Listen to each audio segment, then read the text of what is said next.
Channel पे स्वागत है। तो आज मैं बात करूंगा इन्फोसिस के बारे में। अगर आप शेयर मार्केट में अगर ट्रेडिंग करते हैं तो इन्फोसिस के बारे में सुना होगा। और ये जो इन्फोसिस है, इस पैनिक सिचुएशंस के माहौल में ये लगभग इन्फोसिस ने अपना एक बॉटम बना चुका है। तो देखिए, कंपनी को हम आज विस्तार से समझेंगे। कंपनी का जो भी फंडामेंटल एनालिसिस है, हम उसको काफ़ी ज़्यादा डीपली एनालिसिस करेंगे। और डीपली एनालिसिस करने के बाद क्या हमें ये शेयर खरीदना चाहिए कि नहीं खरीदना चाहिए।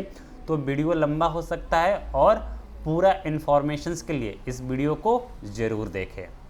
तो देखिए, अभी का जो मार्केट कैप है वे 6,70,730 करोड़ का मार्केट कैप है। स्टॉक का प्रॉफिट अर्निंग रेशियो देखा जाए तो 28.1 है। तो देखिए, अगर प्रॉफिट अर्निंग रेशियो अगर 20 to 25 के बीच में होता है तो एक एवरेज होता है। तो इसका जो प्रॉफिट अर्निंग रेशियो है काफ़ी ज़्यादा हाई है। आरओसी की अगर बात करूँ तो 37.1% है। करंट अभी इसका जो मार्केट प्राइस है 1468 रुपीज़ है।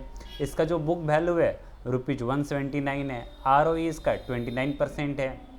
और इसका जो 52 वीक का जो हाई है वह 1954 रुपया है और 52 वीक का जो लो है वह 1345 है।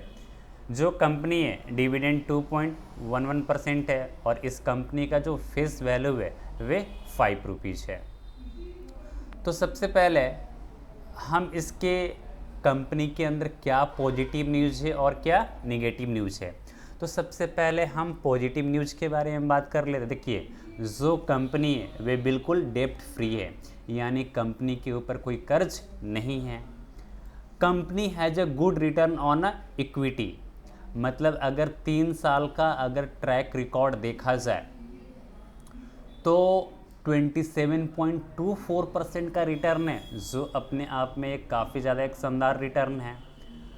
Company has maintaining a healthy dividend pay out, यानी जो कंपनी है वे 54.29% देती है।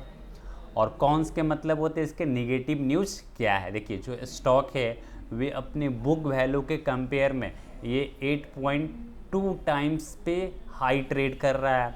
और जो प्रमोटर्स है उसका जो होल्डिंग है इस कंपनी में काफ़ी ज़्यादा लो हो चुका है, 13.11%।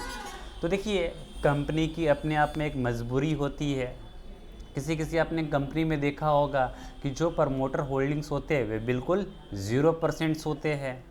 तो चलिए कंपनी को, और देखिए जो अगर देखिए ये आईटी सॉफ्टवेयर की टॉप 7 कंपनीज है और पहले नंबर पे आपका टीसीएस आता है जिसका मार्केट कैप है लगभग 12,15,445 करोड़।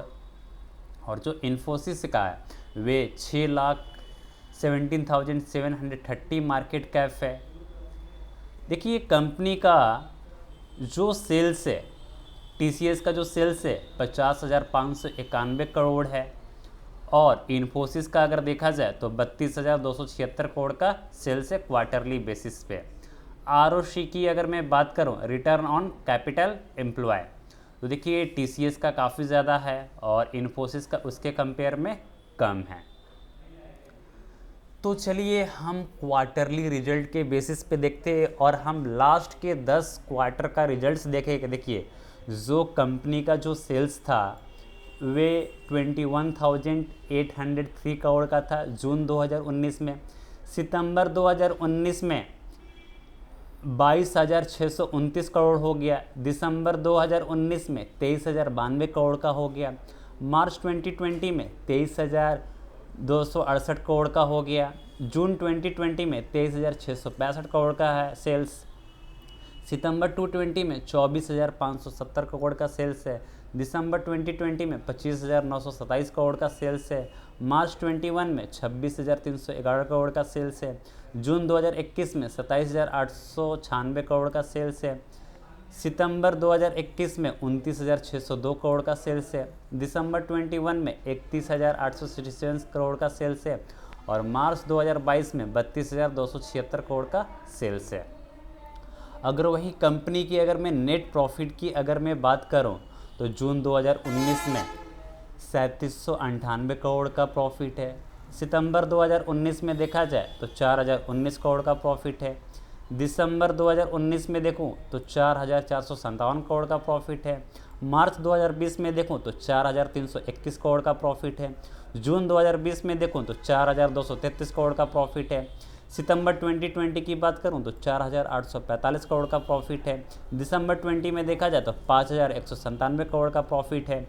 मार्च 2021 में देखा जाए तो कंपनी का जो नेट प्रॉफिट है वह 5076 करोड़ का प्रॉफिट है। जून 2021 में देखा जाए तो 5195 करोड़ का प्रॉफिट है। सितंबर 21 में देखा जाए तो 5421 करोड़ का प्रॉफिट है। दिसंबर 21 में देखा जाए तो 5809 करोड़ का प्रॉफिट है। और मार्च 22 की बात करूं तो 5686 करोड़ का प्रॉफिट है। यानी जो ये नेट प्रॉफिट होता है, ये टैक्स देकर कंपनी को इतना नेट प्रॉफिट हो रहा है। देखिए, यानी जो कंपनी है वे क्वार्टरली बेसिस पे जो इसका जो सेल्स है वे इंक्रीज हो रहा है। और नेट प्रॉफिट की अगर मैं बात कर लूँ तो क्वार्टरली बेसिस पे नेट प्रॉफिट के अंदर भी हमें काफ़ी ज़्यादा इंक्रीजमेंट दिखाई देखने को मिल रहा है। तो ये कंपनी के लिए बहुत ही एक अच्छी बात होती है। और ये देखिए, ये कंपनी का ये अदर इनकम है और ये कंपनी का ऑपरेटिंग प्रॉफिट है। आपको ही पता है कि जैसे जैसे जब कंपनी का जब सेल्स बढ़ेगा तो कंपनी का जो ऑपरेटिंग प्रॉफिट है वे भी बढ़ेगा। तो अब मैं ईयरली बेसिस पे बात करता हूँ। लास्ट के 10 साल्स का हम रिजल्ट्स को कंपेयर करूँगा। देखिए, 2011 में जो ये मैं ईयरली बेसिस पे बात कर रहा हूँ, इससे पहले जो था वह क्वार्टरली बेसिस पे मैं रिजल्ट्स की बात किया था। अब मैं ईयरली बेसिस पे बात करता हूँ।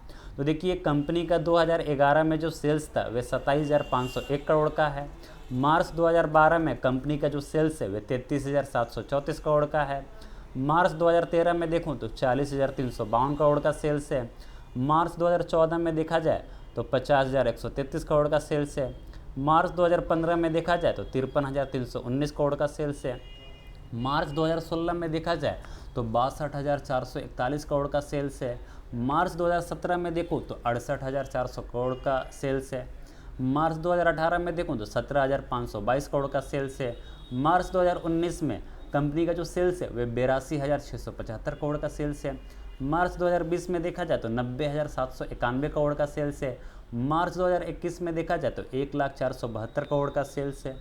मार्च 2022 में देखा जाए तो 1,21,641 करोड़ का सेल्स है। यानी जो सेल्स है, कंपनी का जो टोटल जो सेल्स है वे देखिए काफ़ी ज़्यादा इंक्रीज कर रहा है। और कंपनी का एक्सपेंसेस भी काफ़ी ज़्यादा बड़ा है। और देखिए, कंपनी का ये जो ऑपरेटिंग प्रॉफिट था मार्च 2021 में 8,970 करोड़ से बढ़कर मार्च 2022 में 31,491 करोड़ का ऑपरेटिंग प्रॉफिट हो गया। यानी ऑपरेटिंग प्रॉफिट भी इस कंपनी का बड़ा है। अगर मैं नेट प्रॉफिट की अगर मैं बात करूं तो मार्च 2021 में जो कंपनी का जो नेट प्रॉफिट था वह 6,835 करोड़ का नेट प्रॉफिट था। मार्च 2012 में कंपनी का जो नेट प्रॉफिट है वह 8,332 करोड़ का प्रॉफिट है। मार्च 2013 में देखा जाए तो 9,429 करोड़ का प्रॉफिट है। मार्च 2014 में देखूं तो 10,656 करोड़ का नेट प्रॉफिट है। मार्च 2015 में देखा जाए तो 12,372 करोड़ का प्रॉफिट है। मार्च 2016 में देखूं तो 13,489 करोड़ का प्रॉफिट है। मार्च 2017 में देखूं तो 14,353 करोड़ का प्रॉफिट है। मार्च 2018 में देखा जाए तो 16,029 करोड़ का प्रॉफिट है। मार्च 2019 में 15,400 करोड़ का प्रॉफिट है। मार्च 2020 में देखा जाए तो 16,594 करोड़ का प्रॉफिट है। मार्च 2021 में देखा जाए तो 19,351 करोड़ का प्रॉफिट है। और मार्च 2022 में देखा जाए तो 22,110 करोड़ का प्रॉफिट है। यानी जो कंपनी का जो नेट प्रॉफिट है ईयरली बेसिस पे भी अगर देखा जाए तो काफ़ी अच्छा है। और कंपनी का जो कंपाउंडेड जो सेल्स ग्रोथ है वे लास्ट के 10 ईयर्स में 14% है, लास्ट के 5 ईयर्स में 12% है, लास्ट के 3 ईयर्स में देखा जाए तो 14% है। अगर टर्म टू टर्म की अगर बात किया जाए तो 21% है। और कंपनी का जो कंपाउंडेड ग्रोथ है वे टर्म टू टर्म देखा जाए तो 14% है। वे अपने आप में एक अच्छी बात है। स्टॉक प्राइस का जो CGR है वे भी काफ़ी अच्छा है। रिटर्न ऑन इक्विटी की अगर बात किया जाए तो देखिए, पिछले लास्ट ईयर में देखा जाए तो ये 29% का रिटर्न है। 3 साल में देखूँ तो 27% का रिटर्न है। 5 साल में देखा जाए तो 26% का रिटर्न है, लास्ट के 10 साल में देखो तो 25% का इक्विटी पे रिटर्न है। तो अपने आप में काफ़ी अच्छा बात है। और देखिए जो कंपनी के जो शेयर कैपिटल है उसके अंदर भी हमें इंक्रीज दिखाई देखने को मिला है, और कंपनी के जो रिजर्व्स है वे भी बढ़ा। देखिए मार्च 2011 में जो कंपनी के पास जो रिजर्व्स था वे 25,690 करोड़ का रिजर्व है। मार्च 2012 में देखा जाए तो 31,046 करोड़ का रिजर्व है। मार्च 2013 में देखा जाए तो 37,708 करोड़ का रिजर्व है। मार्च 2014 में देखूँ तो 44,244 करोड़ का रिजर्व है। मार्च 2015 में देखा जाए तो 50,164 करोड़ का है। मार्च 2016 में देखूँ तो 60,600 करोड़ का सेल्स है। मार्च 2017 में देखूँ तो 67,838 करोड़ का रिजर्व है। मार्च 2018 में देखा जाए तो 63,835 करोड़ का रिजर्व है। मार्च 2019 में देखा जाए तो 62,778 करोड़ का रिजर्व है। मार्च 2020 में 63,328 करोड़ का रिजर्व है। मार्च 2021 में 74,227 करोड़ का रिजर्व है। और मार्च 2022 में जो रिजर्व है वे 73,252 करोड़ का रिजर्व है। यानी कंपनी के पास जो रिजर्व है वे काफ़ी अच्छा खासा है। और कंपनी के पास जो फिक्स्ड असेट होता है, तो ये कंपनी के पास 2011 में इसका जो फिक्स्ड असेट होता है वे 5235 करोड़ था। वही मार्च 2022 में जो इसका जो टोटल फिक्स्ड असेट है वे 25,800 हो गया। सॉरी, फिक्स्ड असेट, अगर मैं टोटल असेट की बात करूं तो मार्च 2021 में इसका जो टोटल असेट था वे 31,293 करोड़ का था। और देखिए मार्च 2012 में ये बढ़ा, 13 में ये बढ़ा, 14 में ये बढ़ा, और ये बढ़ते बढ़ते मार्च 2022 में 1,16,729 करोड़ का ये फिक्स्ड असेट है।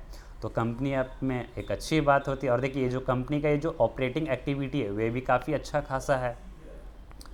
तो अपने आप में ये जो कंपनी है वे काफ़ी ज़्यादा एक शानदार है। और देखिए जो रिटर्न ऑन इक्विटी है वे काफ़ी इसका शानदार है। और जो वर्किंग कैपिटल डेज है वे भी अच्छा है इस कंपनी का। अगर मैं शेयर होल्डिंग पैटर्न की बात करूं तो देखिए अभी के जो प्रमोटर्स है वे 13.11% है। यानी जो कंपनी के जो प्रमोटर्स के पास जो स्टेक है वे 13.11% है, और जो एफआईज है उनके पास 33.30% का स्टेक है। जो डीआईज होते हैं उनके पास 17.10% का स्टेक है, और जो पब्लिक है वह 36.16% का स्टेक है, और ये जो अदर्स है 0.33% का स्टेक है। देखिए कंपनी की अपने आप में एक मजबूरी होती है, बट ये कंपनी ओवरव्यू से फंडामेंटल एनालिसिस करने के बाद कंपनी के पास जो रिजर्व है वे भी काफ़ी अच्छा है, जो वर्किंग कैपिटल है काफ़ी अच्छा है, रिटर्न ऑन इक्विटी देखा जाए तो काफ़ी अच्छा है। बट इसका ये जो प्रॉफिट अर्निंग रेशियो है ये थोड़ा सा मुझे हाई लगा। तो आपको मार्केट में करेक्शन होता हुआ दिखाई देगा। ये जो स्टॉक प्रॉफिट अर्निंग रेशियो होता है अगर 25 तक होता है तो कंपनी अच्छी होती है। और देखिए जो कंपनी है, कंपनी के अंदर हमें थोड़ा सा करेक्शंस होता हुआ नज़र आ रहा है। जब इसने 1950 का जब इसने हाई बनाया था तो वहाँ से देखिए जो सुधार है वे मतलब काफ़ी ज़्यादा इसमें करेक्शन हो चुका है।